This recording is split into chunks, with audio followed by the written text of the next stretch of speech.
Baxın, mən sizə bir söz deyim. Misal üçün, Qusarın Aşağı Ləyər kəndi var. O Aşağı Ləyər kəndində ötən il yadıma gəlir, bir neçə insanlar toplusundan ibarət bir qrup, sosial şəbəkədə qrup yaratdılar və təklif elədilər ki, Aşağı Ləyər kəndində futbol meydançası tikilməlidir. Gəlin bu futbol meydançasının tikintisində özümüz iştirak eləyək, yaxından iştirak eləyək. Bizim həm fiziki, həm də maddi deməli vəsaitimiz burada özünü göstərsin. Bu səbəbdən insanlar həmin Aşağı Ləyər kəndinin sakinləri, kənd sakinləri və ətrafda yaşayan Ləgərlilər və bir neçə Qusarlı bu qrupda yaxından iştirak elədilər öz maddi vəsaitləri ilə və müəyyən bir vəsait yığıldı.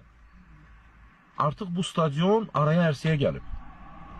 Bu stadionda auditoriya üçün əyləşməyə ərazilər, bu stadionda ətrafında ağaclar, bu stadionda bugün sabah qazon gəlir, bu stadionda geyinmə, soyunma otağı, tribunalar, hər şey hazır vəziyyətdədir və mən bildiyim qədər bu günlərdə İdman Naziri cənab Qayıbovun deməli göstərişi ilə 5000 manat vəsait də ayrılıb.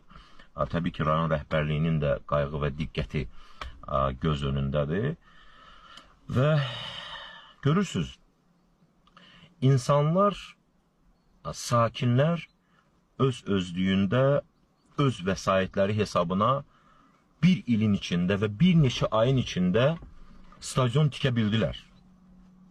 Amma 7-8 ildir Şövkət Orduxanov adına stadion alt-üst vəziyyətdədir.